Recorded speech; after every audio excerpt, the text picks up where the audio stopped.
Take some fire, toss it at your enemies, and just like that, we're playing D&D. But how can we make it better?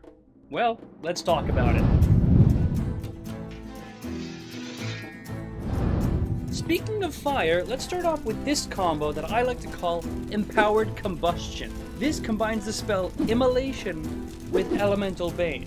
Immolation is a 5th level spell that wreathes one creature in flames that literally sets them on fire for a failed dex save. It deals 8d6 fire damage, but before you mention Fireball, it has another effect. Specifically, the creature burns for an additional 4d6 at the end of its turn, and if it fails that dex save, then it will continue to burn on each of their turns thereafter until it succeeds.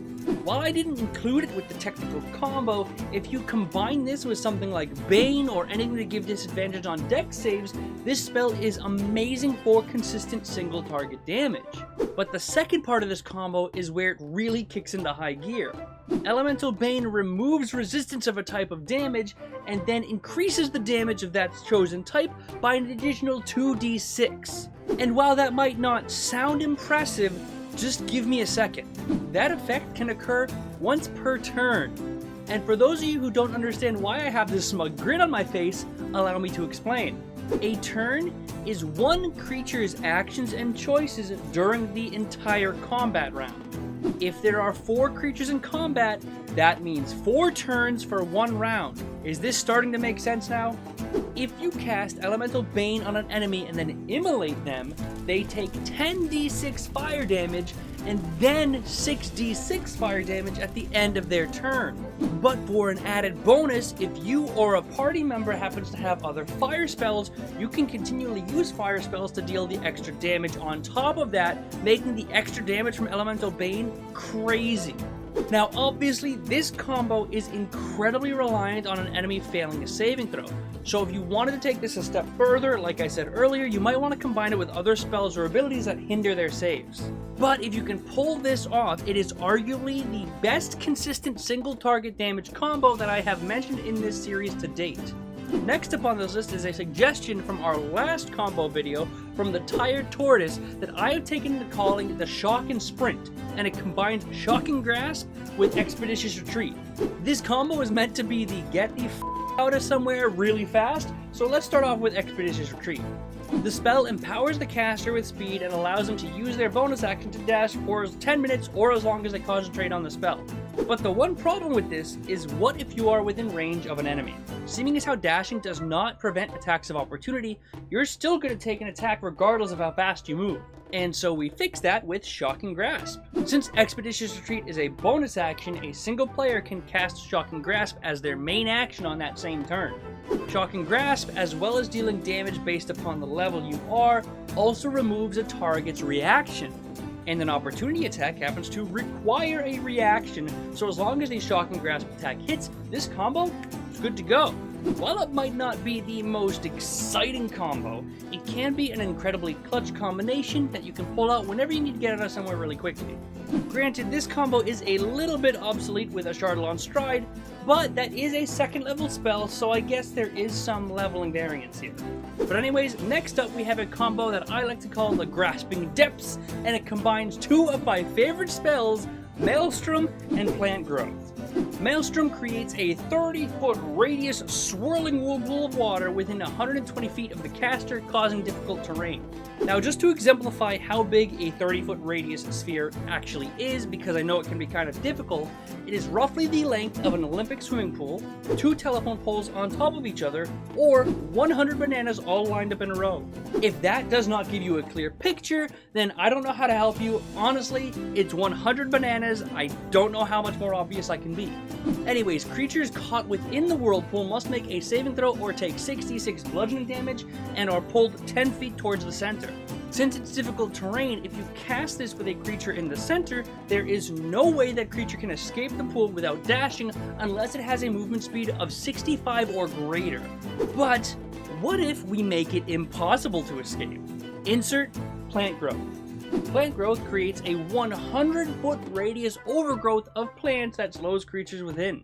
Specifically, it reduces their movement speed to about a quarter of its total, meaning that if a creature has 40-foot movement speed, then they now have 10.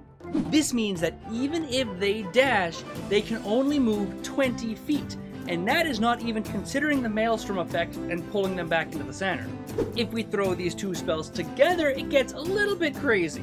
Depending on the DM, this ruling can vary as it does require a bit of interpretation of the rules. If your DM allows the movement speed reduction to stack, then a creature with 40 movement speed base will have their movement speed reduced to a total of 5. Meaning that even if they were dashing, they could only move up to 10 feet within this combo. And if they happen to fail their save, then they're right back where they started. That is a total of 6 turns having to dash and succeeding on every single strength save in order to get out of this nightmare combo. 6 total turns, all while you and your allies are going to be blasting them with spells, shooting them with arrows, making it so they're probably not making it out of there alive. And let's not forget, this combo can technically affect a large amount of targets, instantly increasing its effectiveness tenfold. But even if your DM doesn't allow the movement speed reduction to stack, then it will still take a total of 3 turns dashing to escape, which is still a damn long time. I think this combo kind of speaks for itself here. So if you need to control a massive area, remember that Grasping Depths has you covered. Next up on our list we have an interesting one that I call Whispered Wind, and it combines Dissonant Whispers, Gust of Wind, and Stonewall. Dissonant Whispers creates a discordant melody that unsettles a target, racking it with pain. Specifically, that target must make a saving throw or take psychic damage and must immediately use its reaction to run as far away from you as it can. Now, combine this with the Gust of Wind and it gets interesting. Gust of Wind creates a 60-foot long, 10-foot wide blast of wind. Every creature that starts its turn there must make a strength saving throw or be pushed 15 feet back, and any movement through that wind is effectively difficult terrain, halving their movement speed. So if you cast Dissonant Whispers on this poor bum, he then runs away, you can then cast Gust of Wind, and then he's fighting this wind all the way in order to get back to you. But I already hear you. Gust of Wind is only 10 feet wide. The enemy could just walk out of it and move normally.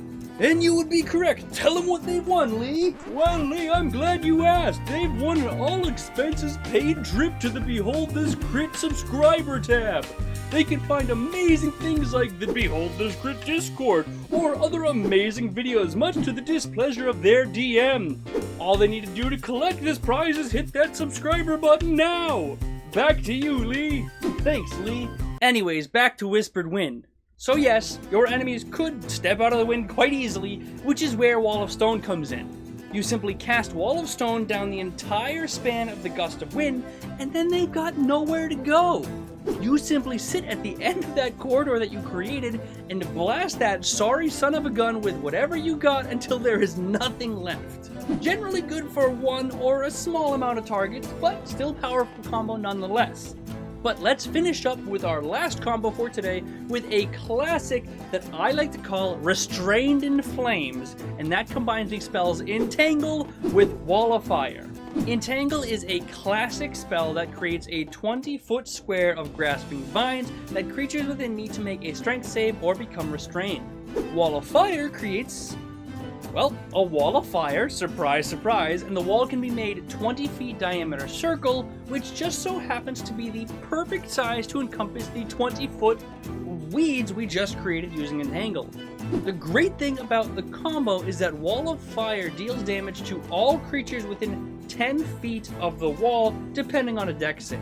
And this damage happens at the end of the creature's turn, or as long as the wall is there.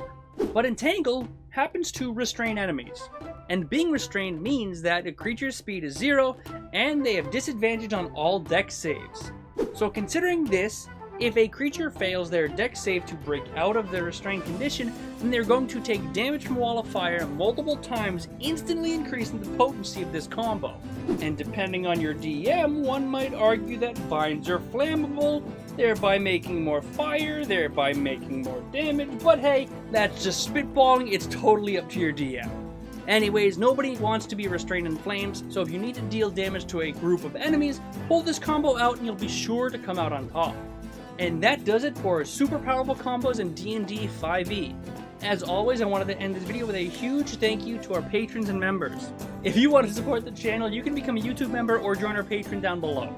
Both members and patrons get access to all of our homebrew, including items, NPCs, monsters, and even special roles in our Discord channels. Also, if you have any favorite spells or combos that I didn't mention, leave a comment below and let me know. I read every comment, almost always reply, and who knows, I might even feature your comment in the next video. So thank you very much for watching, I hope you enjoyed, and I will see you on Friday.